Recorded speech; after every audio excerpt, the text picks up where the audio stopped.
Alhamdulillah saya berada di SD Asmi SD 033. Ini merupakan SD Cagar Budaya yang sudah berdiri 90 tahun yang lalu sebelum kemerdekaan. Asmi, Kota Bandung.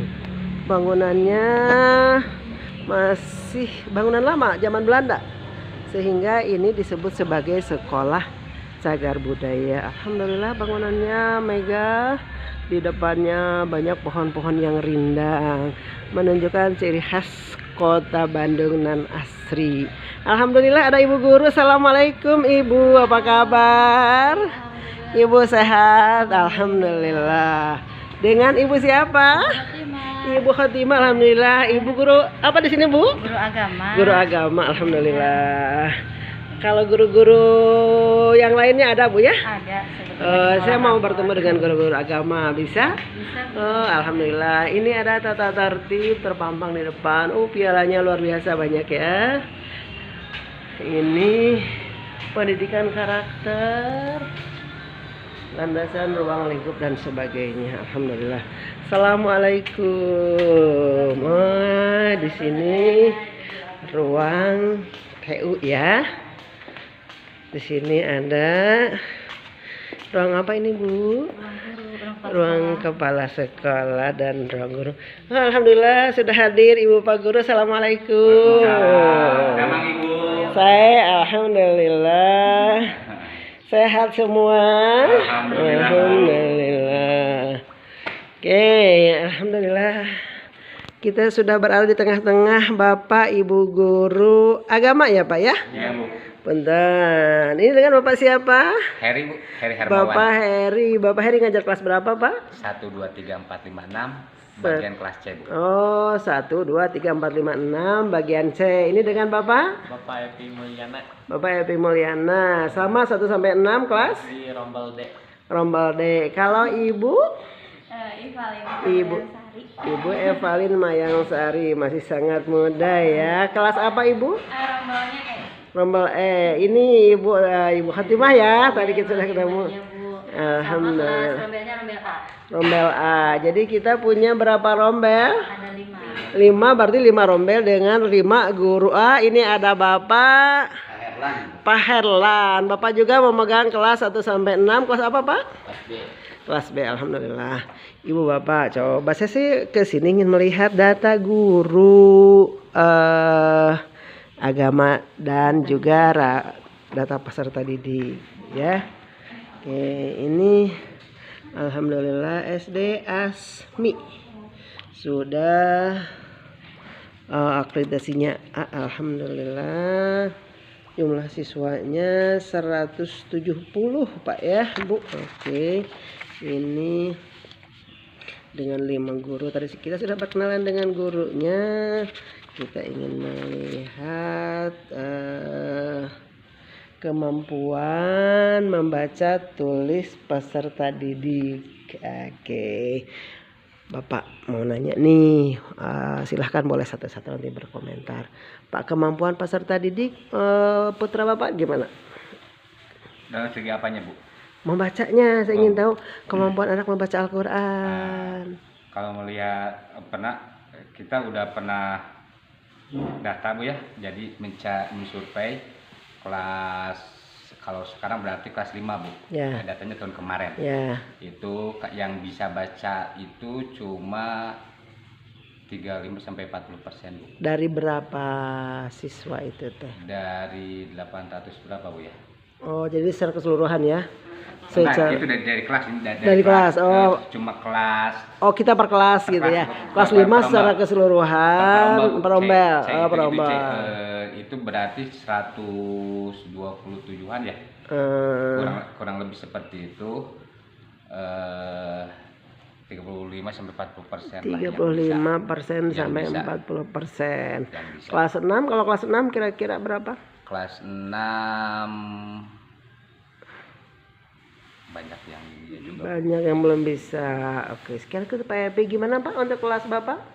Kalau terkait membaca Al-Quran saya belum memiliki data atau belum melakukan survei.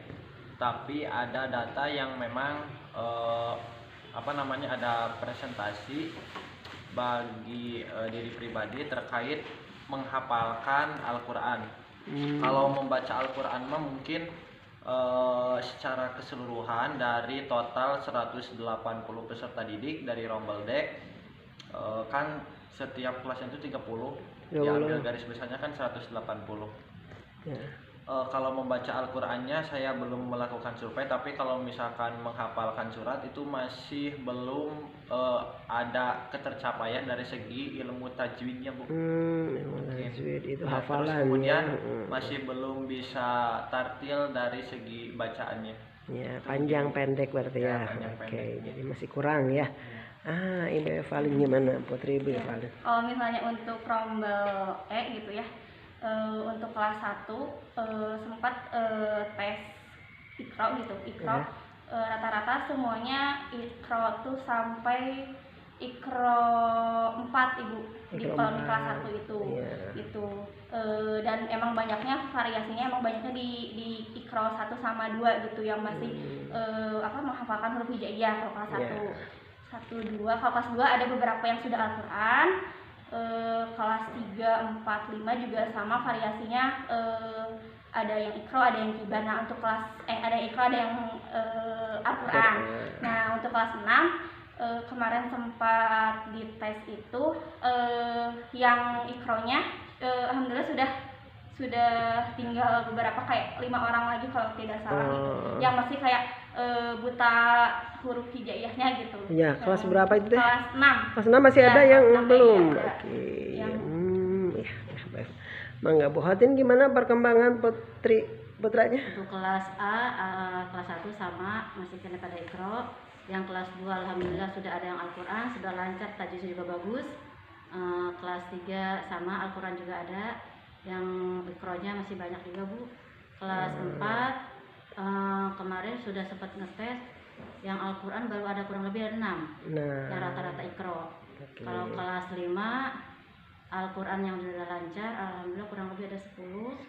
Rata-rata masih ikro. Yang kelas 6 ikro ada 5 lagi, Bu, yang sama sekali belum. Ini masih ada 1 karena memang ada kebutuhan khusus.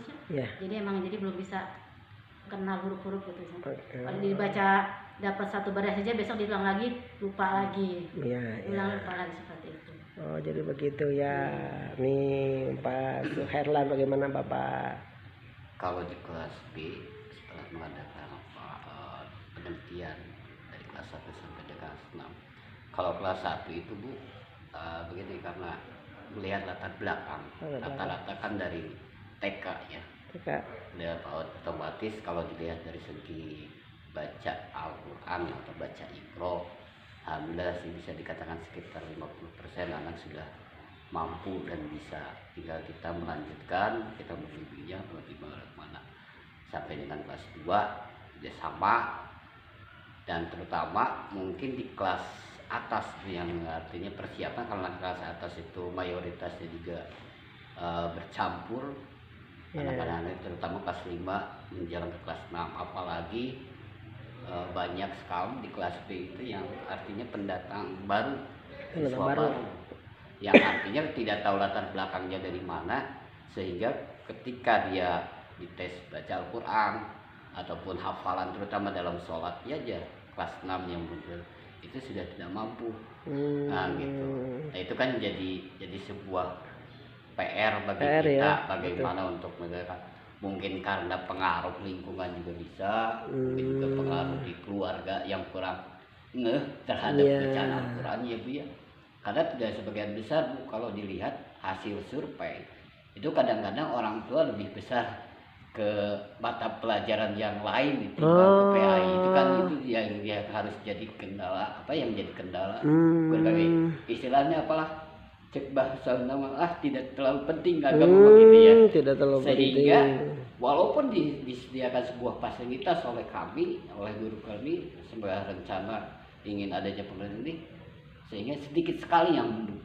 Nah ini yang harus jadi bahan pertimbangan, penggerakan mungkin dari seluruh, baik aspek dari guru, PAI atau pemerintah, yang harus dijadikan standar PR bagaimana seorang masyarakat yang harus istilahnya memahami atau mengetahui bahwa pembelajaran PA itu sangat Penting. utama ya Bu ya. Iya. Apalagi dengan adanya sekarang adanya pembelajaran program karakter. Karakter itu lebih besar di PAI gitu. Iya. Terutama ya. Apalagi dengan pilar Pancasila yang Pilar sekarang Pancasila, baru. iya. Itu kan terkaitnya tetap di dalam Iya. PAI itu lebih besar. Iya. PAI sudah awal. Nah, itu yang paling diinginkan oleh kami sebenarnya. Ini bukan curhat tapi ya tolong kami dukung untuk ini semua aspek, bagaimana untuk menyadarkan bahwa masyarakat bahwa PAI itu adalah paling utama. Kalau dilihat dari rapot aja susunannya yang pertama. Betul. Tapi kenapa orang istilah melecehkan, bukan melecehkan, artinya mengesampingkan pembelajaran PAI gitu. Nah, itu yang menjadi yang harus kita semua jadi PR kita semua, siap. Untuk memberantas bagaimana sih PAI agar PAI itu lebih derajatnya lebih tinggi diutamakan ya. untuk pembelajaran, apalagi yang sekarang pembelajaran tadi baik lagi itu karakter gitu mungkin ya. Terima kasih Pak Suherlan, Bu Khatimah, Bu Evalin, Pak Epi, dan Pak Heri. Oke, sekarang kalau tadi melihat kondisi putra-putri kita ini dalam pelaksanaan baca Al-Quran masih kurang, kira-kira nih apa yang bisa kita ini nanti silahkan kira-kira akan mengadakan program apa untuk peningkatan kemampuan anak baca tulis Al-Quran. Saya berharap nanti anak di kelas 6, terutama kelas 6 ya, kita melepas anak didik kita harus sudah bisa baca Quran. Karena kalau sudah di SMP, rata-rata anak-anak itu sudah tidak mau lagi baca Quran ya. Nah, kita nggak merasa berdosa ya melepas anak-anak kita tidak baca Quran? Boleh siapa kira-kira di antara bapak-bapak yang akan menyampaikan pendapatnya? Bu, saya punya metode ini, Bu, saya punya pendapat ini, Bu. Nah, silahkan. Mungkin ada usulan satu tadi Pak Helan, lo dukung dari masyarakat. Tapi kita sendiri nih pihak PAI kemungkinan kendala apa yang dihadapi terkait pembelajaran baca tulis Al-Quran.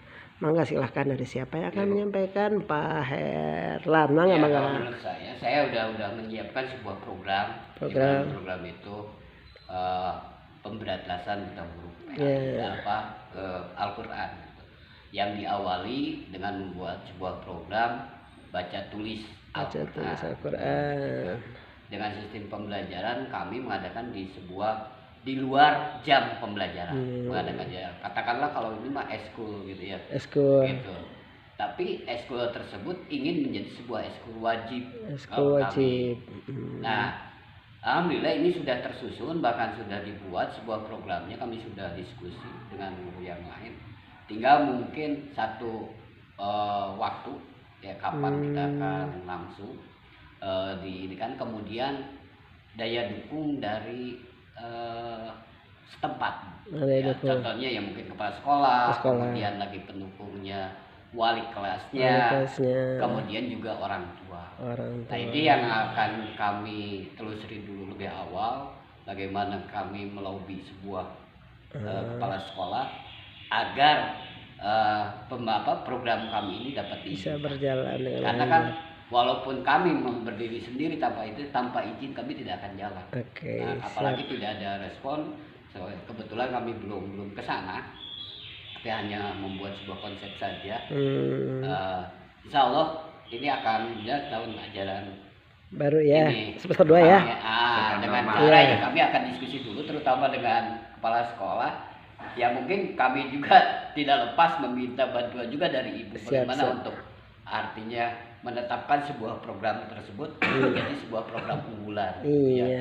Apalagi dengan adanya visi di ASWI kan itu berakhlakul karimah. Betul. Nah, bagaimana bisa tercipta siswa sebuah akhlak karimah tanpa dengan ada dukungannya Al-Quran. Nah, maka kami dengan lari hati sini ya kami semua berdiskusi ingin membangun seperti itu Bu. Terutama yang ini adalah kelas 6. Kenapa kelas 6? Karena menjelang ujian di sana ada ujian praktek. Nah, yang dijadikan patokan itu hasil penilaian tahun kemarin kelas 6. Itu hampir rata-rata kelas ini banyak sekali yang tidak mampu membaca Al-Quran, bahkan bukan membaca, sampai hafalan sholat saja dia tidak mampu. Masih belum mampu. Nah, itu kan jadi Jadi sebuah penemuan yang harus bagaimana kita Iya. menulis seperti itu, dan menjadi kewajiban bagi guru PAI untuk ini.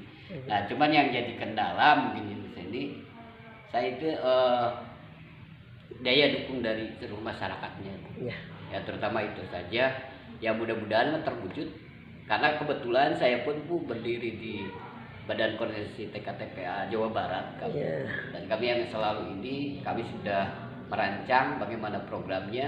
Jadi tidak di sana tidak hanya sebuah program baca tulis saja, tapi disisipi dengan hafalan materi, ada materi hafalan ayat-ayat pendek, Iya. hafalan surat-surat, Iya. kemudian ada lagi semacam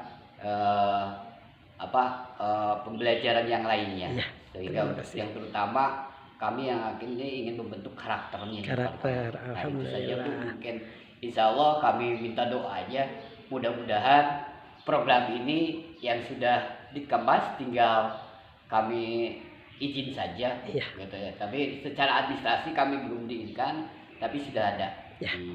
Itu saja Bu. Terima kasih. Alhamdulillah, terima kasih. Jadi memang di sini kita sudah punya ya program eskul.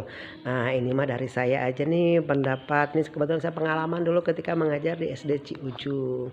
Saya tuh setiap pagi sebelum masuk anak itu semua membaca Al-Quran, semua membawa Al-Quran. Barangkali ini bisa ditiru ya. Nanti wajibkan semua baca Quran. Bagaimana kita kan badannya cuma segini. Tadi teh kerjasama dengan wali kelas, kerjasama dengan kepala sekolah. Mungkin insya Allah suatu waktu saya akan menyampaikan ke kepala sekolah, atau juga itu pertama ya. Dua, dengan tutor sebaya. Ada yang sudah bisa disuruh mengajar, yang tidak bisa siapkan buku mereka untuk setor. Seminggu sekali ketika kita mengajar bisa kita meminta mana lihat hasil pelajaran teman kamu yang kamu baca. Terus juga bisa ke orang tua, Bu, wayahna nih anak kita maghrib mah jam 6 sampai jam 7 ya menjelang isya ditinggalikeun gitu, baca, harus baca itu mah wayahna ke ibu orang tua. Jadi kita kerjasama dengan wali kelas, kerjasama dengan guru lain, dengan kepala sekolah, juga dengan orang tua. Dan juga satu lagi sarankan, kalau di sekitar ada pendidikan agama, masjid, ayo ke masjid, ayo hidupkan masjid. Mudah-mudahan seperti harapan tadi Bapak, anak-anak dengan terbina agama, dengan terbina ngaji, dan menjadi anak-anak yang soleh, berakhlakul karimah, sehingga kita mengantarkan anak-anak nanti di masa datang, anak-anak yang soleh soleha, sehingga kita tidak ada beban ketika melepaskan mereka di masa yang akan datang. Itu mungkin dari saya Bapak, hatur nuhun. Kita sudah berbincang hari ini tentang pengembangan sekolah kita, harapan-harapan sekolah kita. Mudah-mudahan nanti ibu bapak yang lain ikut mendukung. Terima kasih. Assalamualaikum warahmatullahi wabarakatuh. Waalaikumsalam warahmatullahi wabarakatuh.